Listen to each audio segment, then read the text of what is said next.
Salut tout le monde et bienvenue dans cette petite review de NXT TakeOver in Your House.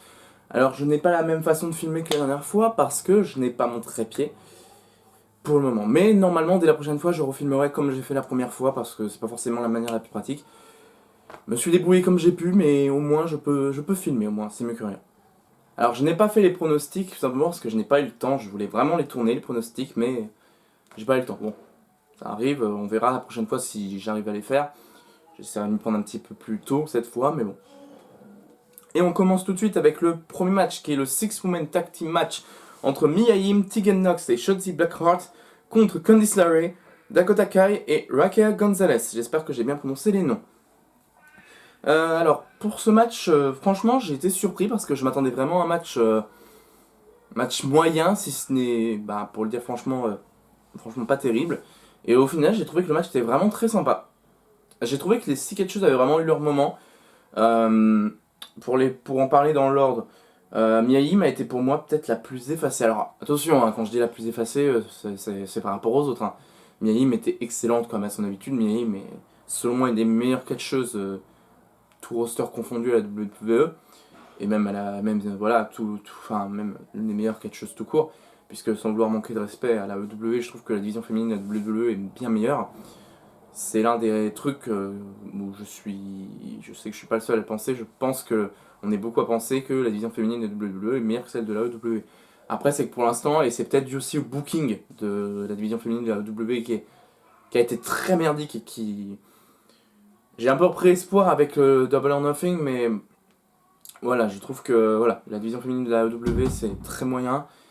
La WWE a mis beaucoup de temps, mais au moins maintenant, ils ont vraiment commencé à faire une division féminine solide, que ce soit à Raw, SmackDown ou NXT. Et je trouve que NXT a peut-être même la meilleure division féminine. Donc, tout de suite pour arrêter le spoiler de Mia Yim, Tegan Nox et Shotzi Blackheart. Donc voilà, Mia Yim n'est meilleure catcheuse, mais je trouve que par rapport aux autres, ça n'a pas été la meilleure. Tegan Nox, sans parler du fait que c'est elle qui est porté le tombé final, j'ai trouvé que vraiment elle avait fait une très très bonne performance. Alors j'ai beaucoup aimé le fait qu'à un moment toutes les catcheuses étaient à l'extérieur du ring et petit à petit elles se sont joints avec des sauts depuis la troisième corde ou le tablier il me semble. Et Tegan Nox elle a fini cet enchaînement par un 450 splash, un 450 degrés et c'était vraiment cool, c'était vraiment super impressionnant.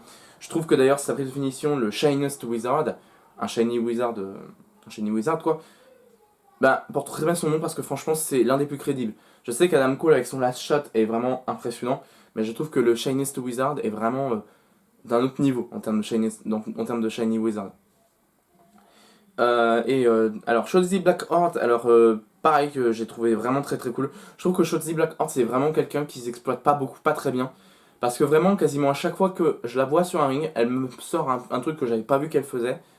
Et à chaque fois je suis en mode mais c'est génial quoi. Enfin, pour moi, Shotzi Blackheart, c'est vraiment le futur. Ce serait dommage de la gâcher, mais c'est vraiment pour moi l'un des futurs de la division féminine de la WWE en général. Pour ce qui est des heals, alors Dakota Kai a été pour moi la moins impressionnante des trois, parce que de toute façon c'est elle qui s'est pris le tombé. Après, elle a eu quand même des bons spots, alors je suis désolé, je n'en ai pas de tête, mais je sais, pourtant je l'ai vu il y a vraiment pas longtemps, le pay-per-view. Là, vraiment, j'ai enregistré cette vidéo très peu de temps après l'avoir vue. Mais voilà, Dakota Kai, c'est aussi pour ça que je dis que pour moi ça a été la moins impressionnante, dans le sens où c'est vraiment celle qui m'a le moins marqué. Quand Dakota Kai a été vraiment très cool. Candice LeRae a été vraiment la leader de la team, ça s'est vu. C'est incroyable qu'une femme qui, quand elle était face, personne n'a voulu pouvoir devenir heel, tellement elle était bien dans le personnage de face, tellement elle ressort de la positivité, de l'énergie, de la bonne humeur. Et là, en heel, c'est une pétasse, je le dis vraiment, hein, c'est une pétasse. Et je le dis dans le bon sens du terme. Mais vraiment, c'est l'une des meilleures heels de NXT alors que c'était une des meilleures faces. C'est incroyable ce talent qu'elle a de pouvoir passer d'un camp à l'autre, mais de manière aussi crédible. Et Raquel Gonzalez, c'est un monstre. Raquel Gonzalez, pour moi, elle doit briller aussi. Pour moi, Raquel Gonzalez, c'est la future Drew McIntyre. C'est-à-dire qu'actuellement, elle est en équipe avec Dakota Kai, avec Dakota Kai qui est plus mis en avant comme la chef, mais qui est la plus petite et pas forcément la plus impressionnante. Et Raquel Gonzalez, qui vraiment est vue comme l'une des futures championnes de NXT. Donc pour moi, Raquel Gonzalez, c'est pareil, c'est Shotzi Blackheart et Raquel Gonzalez, c'est le futur de NXT en termes de division féminine. Et j'aimerais bien d'ailleurs les voir dans peut-être 2 ans, un truc comme ça, dans un NXT TakeOver à défendre le titre féminin en main event. C'est pas une prévision, je peux en faire, mais franchement, je serais pas surpris que ça arrive. Au niveau des notes que je mettrais aussi quelque chose. Alors, Mia Yim, pour moi, c'était encore une fois la plus absente du match. Enfin, la plus absente, pas façon de parler. La moins. Celle qui ressortait le moins de trucs de son équipe. Donc, et encore une fois, hein, j'adore Mia Yim, hein, c'est vraiment pas une insulte. Et quand je dis que ça ressort moins que les autres, c'est que les autres ont été vraiment meilleurs. Pour Mia Yim, du coup, je lui mettrais un 3/5. Tegan Nox, je lui mettrais un 4/5. Shotzi Blackheart, je lui mettrais un 4/5. Candice LeRae, je lui mettrais un 3,5/5 quand même. Parce que Candice LeRae a vraiment été très cool, mais surtout dans son rôle de heal. Et ça a été la top heal du match à côté de deux heals depuis plus longtemps. Donc je lui mettrais quand même un 3,5/5. Dakota Kai, je lui mettrais un 3,75 parce que je peux pas lui mettre 3,5, je peux pas lui mettre 4. Pour moi, elle est quand même en dessous des autres. Elle est en dessous des autres de son équipe. Mais c'est vrai que, moi je sais pas. Non, je lui mettrais 3,5 comme Candice LeRae. Et Raquel Gonzalez, je lui mettrais 4. Et le match en lui-même, je lui donnerais un 3,5/5, ce qui est plutôt impressionnant pour un Six Women Tag Team match que on n'a pas vu venir. Et très sincèrement, je m'attendais vraiment à ce que ce soit le moins bon match de la soirée. De tête, je peux pas vous dire si c'était le moins bon match de la soirée, même si je pense pas. Donc 3,5/5 pour un match pour un match de ce genre, franchement, c'est un beau boulot que ces dames ont fait. Donc vraiment un très bon match, une victoire encore une fois de Mia Yim, Tegan Nox et Jody Blackheart. Ensuite on passe à Finn Balor, le Prince, contre Damien Priest. Je crois que c'est l'Archer qui se fait appeler l'Archer. Alors Finn Balor contre Damien Priest, excellent match. Très sincèrement, c'est un peu comme le match d'avant mais pas pour les mêmes raisons. Je m'attendais vraiment à ce qu'on ait un match bof quoi, un match vraiment moyen. Un match un peu transitoire. Pas un squash, mais pas loin. Je m'attendais vraiment à ce que le match soit dominé par Damien Priest et que Finn Balor revienne à la fin. Et ben pas du tout. Le match a été vraiment du 50-50. Que ce soit dans les spots, dans la domination et tout. J'ai franchement rien à dire. Les deux catcheurs ont été excellents. Enfin, j'ai rien à dire de mal. Les deux catcheurs ont été excellents. Finn Balor est vraiment une perle. Damien Priest, c'est un futur champion. Peut-être pas de NXT, mais au moins nord-américain, je pense. Et je pense que s'il vient. Je pense que s'il vient. Je pense que quand il viendra dans le roster principal, parce que je me fais pas d'illusions, il y viendra un jour. Et je pense qu'il aura même toutes ses chances de devenir champion du monde dans le roster principal. C'est vraiment. Pour moi, Damien Priest, c'est vraiment un. Comment dire, c'est vraiment un des futurs de NXT et surtout un des futurs du roster principal. Surtout que lui, il a vraiment la carrure, la gueule, le charisme, l'attitude, le personnage d'un grand du roster principal. C'est vraiment un personnage comme Vince McMahon aime. Donc Damien Priest, je serais surpris qu'il devienne champion du monde dans le roster principal. À NXT, je sais pas, mais je pense qu'il deviendra au moins champion. Au moins champion. Peut-être par équipe ou peut-être nord-américain. Il est extrêmement crédible. J'ai adoré du coup le dropkick de Finn Balor dès l'entrée sur Damien Priest. Le spot ultra dangereux de Damien Priest à la fin du match qu'il a clairement qu'il a condamné. Où il a voulu porter un blackout, la prise de Lance Archer. Je viens d'ailleurs de tilter seulement que c'est assez ironique qu'il ait la même prise que Lance Archer alors que lui se prend pour un archer. Donc je sais pas si c'est volontaire. Mais bref, il a voulu porter l'extérieur du ring sur des escaliers. Et Finn Balor essaie de s'en sortir et a poussé Damien Priest. Je sais pas si c'est parce qu'il lui a mis une droite, un coup de pied ou juste qu'il l'a poussé. Et Damien Priest a atterri dos le premier sur. Non, il lui a porté un coup de pied. Il lui a porté un coup de pied en s'aidant des cordes. Et Damien Priest est tombé dos le premier contre l'escalier. Et je crois d'ailleurs qu'il a eu une arrête, ce qui est extrêmement dangereux. Et honnêtement, c'est le genre de mouvement. C'est impressionnant, mais d'un autre côté, franchement, je crains pour sa carrière maintenant. Parce que Shawn Michaels a dû prendre une retraite anticipée à un moment pour un spot de ce genre. Et même encore moins bon, encore moins pire dans le sens où le spot de Shawn Michaels était d'une moins haute hauteur et avec un peu moins d'inertie. Ah, attention, hein, je dis pas que la blessure de Shawn Michaels c'était n'importe quoi, bien au contraire, c'était incroyablement violent et c'était. Voilà. Mais c'est le même genre de spot donc. Sans vouloir manquer de respect à Damien Priest, je ne pense pas qu'il a un dos qui lui permet d'encaisser très longtemps ce genre de mouvement, surtout que là, les catcheurs, le dos c'est vraiment ce qui prend le plus cher. Donc victoire de Finn Balor, le Prince, dans un match excellent. Finn Balor contre Damien Priest, du coup le match, je lui donnerais, alors franchement j'hésite, je lui donnerais sûrement je lui donnerais un 4/5. Ah, je sais pas, ouais, je lui donnerai un 4 sur 5. Pour moi, il y a des matchs qui ont une meilleure note, mais ce match mérite clairement son 4 sur 5. Et on voit un match qui mérite une meilleure note, spoiler. Keith Lee contre Johnny Gargano pour le titre NXT nord-américain.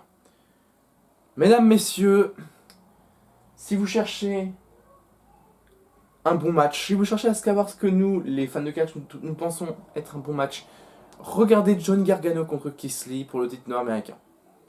Le match était incroyable. C'est l'un des matchs de la soirée, très sincèrement. Franchement, on a eu des très bons spots. J'ai adoré l'entrée de Johnny Gargano. Oui, je l'ai pas dit, mais j'ai beaucoup aimé le décor. Voilà, j'ai beaucoup aimé le décor de ce NXT Takeover in Your House. C'est vraiment dans le thème des premiers NXT Takeover, enfin des premiers NXT, n'importe quoi, des In Your House des années 90. Et voilà, j'ai trouvé que c'était vraiment une excellente idée, un excellent décor et tout.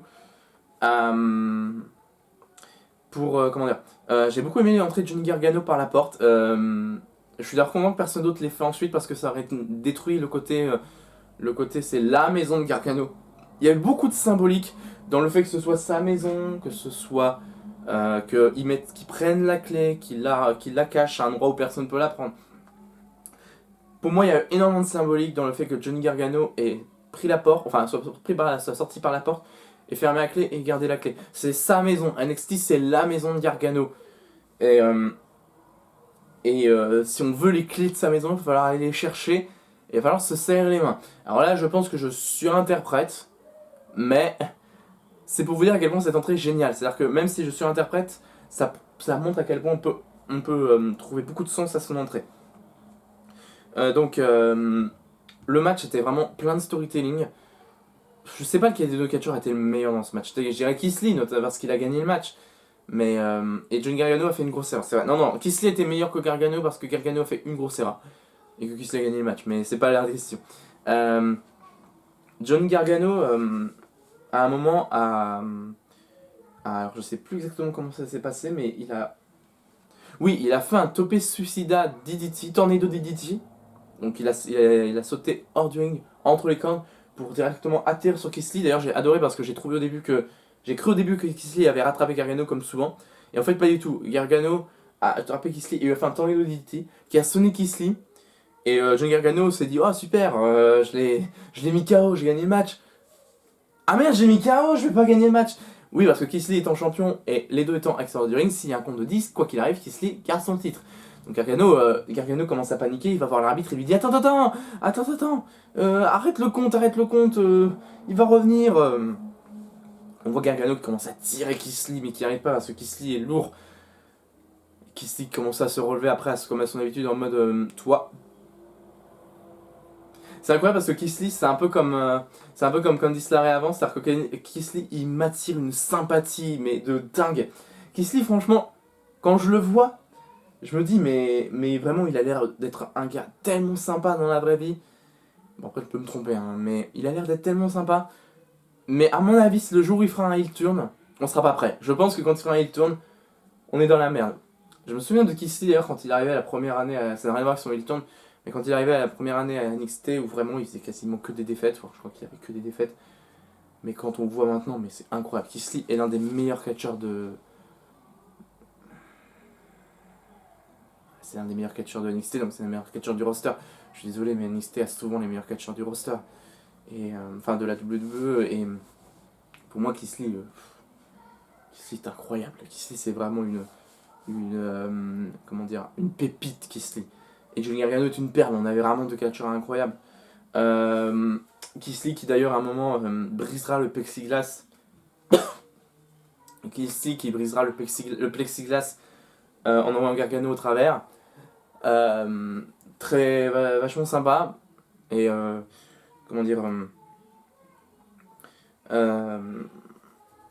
vraiment impressionnant comme spot. Candice LeRae qui à un moment veut intervenir, mais Mia Yim intervient aussi pour aider son mec et ne pas se faire avoir par Candice LeRae. Mais pendant ce temps-là, Johnny Gargano ressort la clé et plante la clé dans l'œil de Keith Lee comme il l'avait fait au dernier NXT. Et là même moi je me suis laissé avoir, je me suis dit: oh putain c'est fini. Oh putain Gargano va le faire. Oui parce que Gargano a porté son... Alors comment il l'appelle? Son One Final Shot il me semble. Je sais que c'est un nom comme ça, c'est le nouveau nom qu'il a donné à son DDT, à son Slingshot DDT. Et il avait gagné à NXT comme ça dans un match mix avec justement la femme de chacun. Et non, Kisly s'en est relevé d'ailleurs. Par contre, si je peux donner un petit point noir, c'est que par la suite, Kisly ne vendra pas le fait qu'il s'est pris quand même la clé dans l'œil. Je veux dire, là, une clé dans l'œil, même quand tu fermes la paupière, ça fait mal quoi. Donc, pour le coup, petit bémol. Gargano qui enchaînera des super kicks, ce qu'on appelle les Avada Kedavra, c'est des super kicks au sol. Super kicks quand l'autre est à genoux et qu'on fait un super kick très bas. Les Avada Kedavra. Et ça suffit pas. Kisly finira par porter son Big Bang catastrophique pour remporter le match. Vraiment match incroyable. Je lui ai même mis 4,25 sur 5. Je lui ai pas mis 4,5 ni 5 parce que 5 j'ai rarement vu des matchs qui méritent 5. J'en ai vu mais très rarement. Mais 4,25 sur 5, ce qui est déjà une note excellente. Et victoire donc de Kisly qui conserve le titre contre Johnny Gargano, qui conserve le titre et Johnny Gargano, je sais pas ce qu'il va faire. Alors après, je me dis peut-être, vu toutes les rumeurs de catcheurs qui vont être appelés dans le roster principal, je sais que Gargano n'est pas prévu d'être dans le roster principal selon les rumeurs. D'ailleurs, Gargano et Ciampa veulent rester à NXT. Même si bon, je suis comme beaucoup, je pense qu'ils devraient quand même d'un moment aller dans le roster principal parce que sans vouloir manquer de respect, je les adore tous les deux. Tommaso Ciampa, c'est mon catcheur préféré de NXT. Mais les deux doivent laisser la place aux autres. Et là, pour le coup, ils sont en train de piquer des spots. Mais bref, je m'inquiète pas. Je m'inquiète pas forcément pour eux. Je pense qu'on a là des futurs AJ Styles et Daniel Bryan, donc des mecs qui vont clairement réussir. Je pense. Tout va dépendre de Vince McMahon. Bref. Donc 4,25 sur 5 et j'attends de voir la suite pour les deux catcheurs. Je me demande si Kisly va pas quand même au bout d'un moment soit rendre le titre nord-américain, soit le perdre assez vite pour se diriger vers le titre mondial. Et en parlant de titre mondial, nous avons Adam Cole contre le Velveteen Dream dans un... Comment ça s'appelait déjà? Dans un parking brawl. Alors je crois qu'il y avait un autre nom, mais j'ai vraiment pas réussi à le retenir, mais c'est un parking brawl, une bagarre de parking pour le titre de la NXT. Si Velveteen Dream perd le match, il n'a plus d'opportunité au titre tant que Adam Cole est champion. Je le dis franchement, et j'aurais bien aimé ne pas le dire, mais c'est pour moi le moins bon match de la soirée. Franchement, c'était le moins bon match de la soirée. Déjà, c'était un cinématique, c'était un cinématch, comme on aime bien dire. J'adore les cinématchs, mais je l'ai déjà dit dans la review de Double or Nothing, et on est beaucoup à commencer à en parler. Pour citer Jay Styles, je vais pas le citer mot pour mot, mais pour citer plus ou moins Jay Styles, c'est de très bons matchs, mais il faut pas trop en faire. Et là, ils en font trop. Et on a eu le pire cinématch de tous en fait. Parce que le match était vraiment, vraiment mal fait. J'adore Adam Cole. Donc ça me fait mal de dire qu'Adam Cole a eu le pire match. Surtout que je crois que c'est l'une des premières fois depuis qu'il est à NXT qu'il a le moins bon match. C'est l'une des premières fois. Même c'est pas la première fois qu'il a le pire match de la soirée. Adam Cole, c'est vraiment l'un des meilleurs catcheurs au monde. C'était le meilleur catcheur de 2019. Là, pour le coup, ça reste de l'entacher. Le match était mal fait. Les spots sur le ring étaient... Mais on voyait rien. Le match était mal fait. Ça. On voyait rien. Alors oui, il y a de bonnes idées dans le match. Comme par exemple le fait qu'Adam Cole, à un moment, va dans les maisons pour essayer de se cacher Velveteen Dream. Ou les spots sur les voitures. Surtout que c'était la base. D'ailleurs, le fait que le match ne soit pas terminé sur les voitures, j'ai trouvé ça nul. Très sincèrement, je trouvais que justement, c'était pas allé au bout des choses. C'était comme si le bonheur de match était terminé autrement que par enterrer l'un des catcheurs. Voilà, c'est dommage, quoi. Ça enlève un des facteurs les plus importants du match. Donc, ouais, pour moi, le match avait vraiment pas besoin d'être un ciné-match. On aurait totalement pu faire un match à stipulation qui était autrement. Donc, je suis désolé, mais pourquoi je suis désolé, mais pour moi, ce match est le moins bon de la soirée. En plus, je vais dire franchement, je n'aime pas le Velveteen Dream. Je reconnais que c'est un très bon catcheur, que c'est un excellent catcheur, mais j'aime pas. C'est vraiment purement personnel, mais j'accroche pas du tout au personnage de Velveteen Dream. Je me souviens d'ailleurs que quand je regardais Tough Enough en tant que Patrick Clark, j'aimais déjà pas trop le garçon. Je trouvais que vraiment c'était quelqu'un qui avait pas trop la tête sur les épaules. Alors je sais pas s'il a changé depuis, ça se trouve maintenant il a quand même la tête sur les épaules. Mais même sans parler de ça, je trouve que Velveteen Dream n'est pas. Ouais. Ouais, non. En fait, je vous ai dit que je trouvais que c'était un excellent catcheur. Très sincèrement, je trouve que c'est un catcheur qui est tellement surestimé. John Cena en avait parlé comme vraiment d'un truc, de quelque chose d'excès, de quelque chose d'original. Et je crois d'ailleurs qu'il avait vraiment utilisé quelque chose pour vraiment signifier que le Velvet Dream c'était autre chose qu'un simple catcheur. Oui, il a dit quelque chose ou un truc dans le bon sens du terme. Comme on dit, c'est un truc original, c'est un truc nouveau, quoi. C'est pas une insulte. Mais j'aime pas le Velvet Dream. Je trouve que c'est vraiment un catcheur, ouais, trop mis en avant. Alors, c'est un bon catcheur, un très bon catcheur, mais voilà.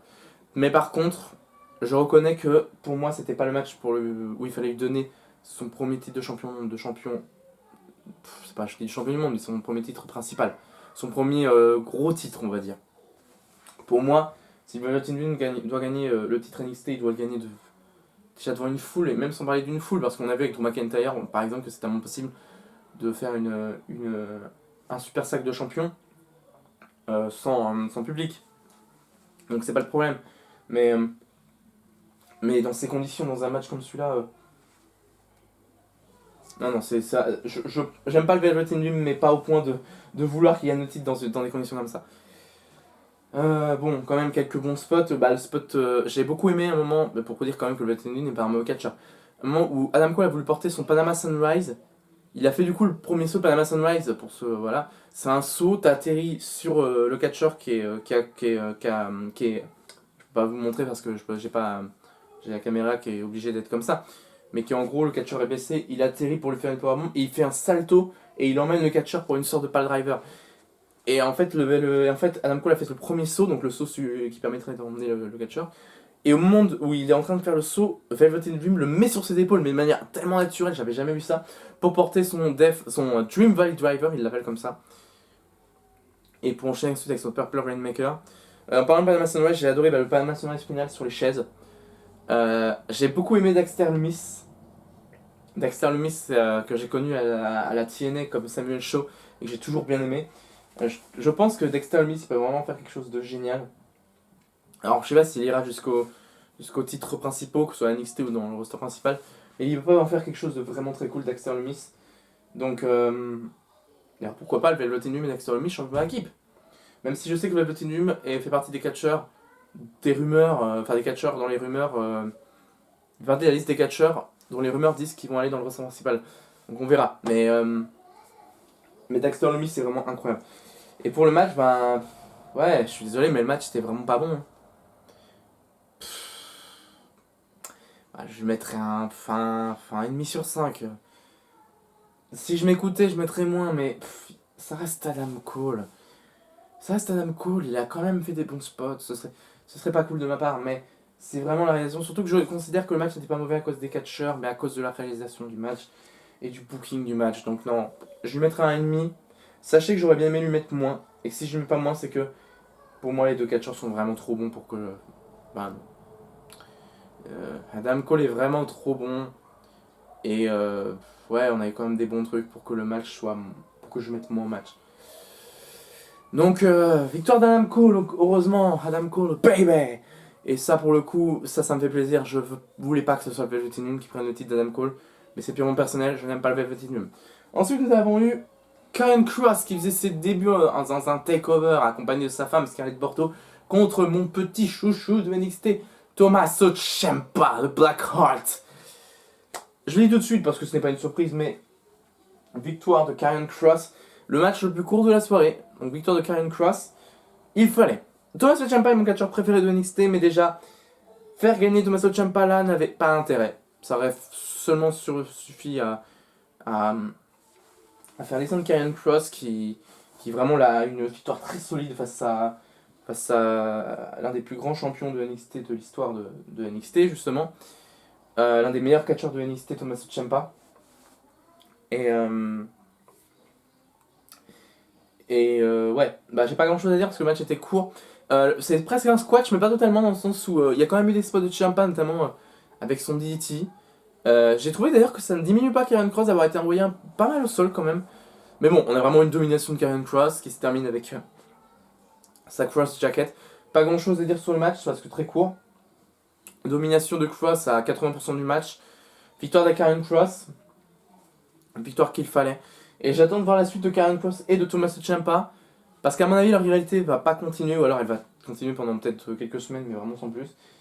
Et on enchaînera ensuite sur autre chose pour les deux. Je pense que Karrion Kross sera, ou en tout cas peut être l'homme qui détrônera Keith Lee pour le titre nord-américain. Donc, pas grand chose d'autre à dire. Donc, victoire de Karrion Kross. Et on enchaîne sur le main event. Ah oui, je n'ai pas noté Karrion Kross contre Tommaso Ciampa. Karrion Kross contre Tommaso Ciampa, le match était court, mais j'ai trouvé beaucoup moins. J'ai trouvé que c'était ce qu'il fallait. Donc, c'est pas comme. Comment dire. Quand un match est court, mais qu'il est bien fait, c'est un bon match quand même. Ça ne ferait pas le match de la soirée, mais bon. Du coup, je mettrai 3 sur 5 à ce match. Ça va noter que c'est l'un des matchs les moins bien notés de la soirée. C'est, si je ne dis pas de bêtises, le deuxième match le moins bien noté de la soirée, juste devant Adam Cole contre le Velveteen Dream. Et ça me fait mal de dire ça. Et le main event, meilleur match de la soirée. Le seul match meilleur que le match pour le titre nord-américain. Yoshirai contre Charlotte Flair contre Rhea Ripley pour le titre féminin de NXT. J'attends de voir la suite parce que là vraiment pour moi plein d'opportunités, plein de choses sont ouvertes. Mais vraiment on a eu un match. J'ai rien à dire. J'ai rien à dire. Le match était excellent. Le match était vraiment proche de la perfection. Pas parfait, mais vraiment on frôle la perfection. Et là vraiment littéralement. Il y a eu un spot raté et encore raté. Disons que je m'inquiète un peu pour Rhea Ripley, mais il y a eu un spot raté, mais c'est tout. Le match était sinon quasiment sans faute. Les 3 catcheuses sont incroyables. Rhea Ripley, justement, je sentais qu'elle commençait à perdre vraiment de sa superbe depuis WrestleMania, et vraiment, elle m'a fait comprendre que Rhea Ripley, c'était une femme avec qui il fallait compter pour les années à venir. C'était une catcheuse excellente, une catcheuse extraordinaire. Mais on a eu Charlotte Flair et Yoshirai. Et Charlotte Flair est trop bien bookée. Enfin, trop bien bookée. Non, pas trop bien bookée, c'est pas le mot que je voulais dire. Justement, je trouve qu'elle est pas incroyablement bien bookée. Oui, Charlotte Flair est trop mise en avant. Oui, Charlotte Flair a tout. Oui, Charlotte Flair gagne tout. Oui, Charlotte Flair est partout. Mais sincèrement, je préfère que ce soit Charlotte Flair qui prenne ce personnage qui est. Je parle pour la catcheuse Charlotte Flair, qui est l'une des meilleures catcheuses au monde. Et je sais qu'on utilise facilement cette expression, mais là je suis sincère. Charlotte Flair est clairement l'une des meilleures catcheuses au monde. C'est pas la meilleure pour moi, mais c'est l'une des meilleures sans aucun souci. Et pour moi, je préfère que ce soit une catcheuse comme elle qui ait ce spot plutôt qu'une autre catcheuse. Parce que par exemple, pour citer quelqu'un d'autre, Alexa Bliss est une catcheuse que j'adore. Mais je trouve qu'il y a eu une époque où elle avait cette place justement, où elle gagnait vraiment tout le temps. Et elle, pour le coup, même si j'aime beaucoup Alexa Bliss, je trouve qu'elle était beaucoup moins crédible qu'une Charlotte Flair. Parce qu'Alexa Bliss, c'était une catcheuse qui avait un catch beaucoup moins étoffé, beaucoup moins technique. Alors, attention, Alexa Bliss, encore une fois, était excellente. Faut là m'excuser, j'arrive pas à m'excuser. Faut être honnête, je suis critique. Il faut que je joue mon rôle de critique à fond. Alexa Bliss était excellente, mais elle n'avait pas un catch aussi étoffé que celui de Charlotte Flair. Charlotte Flair est vraiment une catcheuse parfaite pour moi au niveau de tout. Elle a la technique, elle a la souplesse, elle a la force, elle a le physique, elle a le charisme, elle a tout Charlotte Flair. Donc oui, Charlotte Flair, elle est partout, elle fait tout, elle a tout, mais je préfère que ce soit Charlotte Flair qui fasse ça, je préfère que ce soit Charlotte Flair qui ait ça qu'une autre. Même si ce soir, Yoshirai était meilleur. Et je ne dis pas ça parce qu'elle a gagné, même si... Oui, Yoshirai a gagné, ça c'est génial. Mais parce qu'en même temps, c'était mérité. Yoshirai devait être celle qui prenait le titre à Charlotte Flair. Pour moi, personne ne méritait plus de prendre le titre à Charlotte Flair que Yoshirai. Et je suis catégorique. La plupart des catcheuses de NXT sont excellentes, mais Yoshirai est la meilleure. Quelques spots marquants. Le spot final, qui était un peu raté, mais qui a rendu justement le cas de Yoshirai plus crédible. Le moonsault de Yoshirai qui atterrit sur les replays pendant qu'elle se prenait la figure 8, mais qui a atterri sur le... Alors je sais pas si elle atterrit sur le visage ou sur la poitrine. Alors normalement c'est plus au niveau du bassin et des abdos que les spots de ce genre se font. Et ouais, j'ai trouvé que c'était assez dangereux. Mais ça rendait du coup la victoire de Yoshirai encore plus crédible. Le saut de Yoshirai depuis la structure, depuis le décor était extrêmement beau, c'était magnifique. c'était de toute beauté, comme on dit. Oui, je sais, je parle beaucoup des spots de Yoshirai parce que très sincèrement, c'est elle qui m'a le plus marqué. J'ai beaucoup aimé Charlotte Flair qui, à un moment, attrape les deux catcheuses par les cheveux et les engueule en leur faisant comprendre que voilà, elle est d'un autre niveau, c'est la catcheuse la plus titrée de l'histoire de la fédération. C'est voilà, c'est la meilleure. C'est Charlotte Flair, quoi. Donc, ouais, Charlotte Flair qui a eu ce spot là. J'ai beaucoup moins de spots en deck Rare Replay. J'ai beaucoup aimé un moment où Rare Replay a porté son Riptide sur Charlotte Flair depuis la deuxième ou la troisième corde et que Yoshirai interrompt le tombé. Le regard, surtout qu'elle avait mis des lentilles de contact, mais le regard de Rare Replay en mode t'es sérieuse de ce que tu viens de faire? Mais oui, mais Cocotte, c'est un triple menace et je veux mon titre. Toi, je vais tellement te tuer. C'était le meilleur spot de Rare Replay. Pour ce qui est des notes, alors comme c'est un match à plus de 2, je vais quand même les noter chacune. À Rare Replay, je lui mettrai un 3,75 sur 4. C'était la moins impressionnante des 3, même si elle était très très bien. Charlotte Flair, un 4,5 sur 5. Et Yoshirai, un 4,75 sur 5. La note presque parfaite pour Yoshirai. Parce que Yoshirai, alors que c'est la moins prestigieuse à la WWE des 3, dans le sens où c'est la seule à ne pas avoir gagné de titre, c'est celle qui a clairement eu la meilleure performance, c'est celle qui méritait le plus de gagner, et c'est celle qui a gagné. En général, à part sur certaines exceptions, quand le catcheur gagne, il a une meilleure note que les autres. Mais ça dépend. Ça dépend. Si vraiment c'est une victoire volée ou un truc comme ça, ou je pense ça qu'un catcheur a vraiment volé la vedette, même s'il n'a pas gagné, c'est différent. Mais là, par rapport aux 3, Yoshirai a vraiment été la meilleure.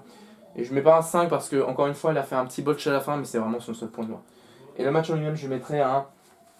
Ouais, je mettrais un 4,5 sur 5. Ce qui est déjà excellent. Voilà, c'était ma review de NXT TakeOver in Your House. Alors, la note du pay-per-view, je vais essayer d'être assez rapide parce que j'ai plus beaucoup de temps. La note du pay-per-view, donc je lui mettrai un 4,25 sur 5. Le pay-per-view était vraiment excellent, c'est l'un des meilleurs shows de l'année, peut-être même le meilleur show pour le moment. Je vous donne rendez-vous bientôt pour la review de Backlash et je vais essayer cette fois, j'insiste sur le essayer, mais je pense y arriver. Je vais essayer de faire les pronostics de Backlash, mais qui je pense va être beaucoup moins bien qu'un NXT TakeOver. Je pense que clairement on va avoir là des moins bons shows. Et je viens de me rendre compte que j'ai donné une note sur 5 à NXT TakeOver in Your House. Alors que non, quand je note un show, c'est sur 10. Donc sur 10, je donnerai la note de 8,5 sur 10 à In Your House.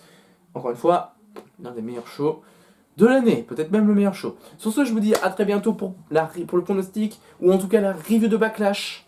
Je vous embrasse absolument partout. Salut tout le monde!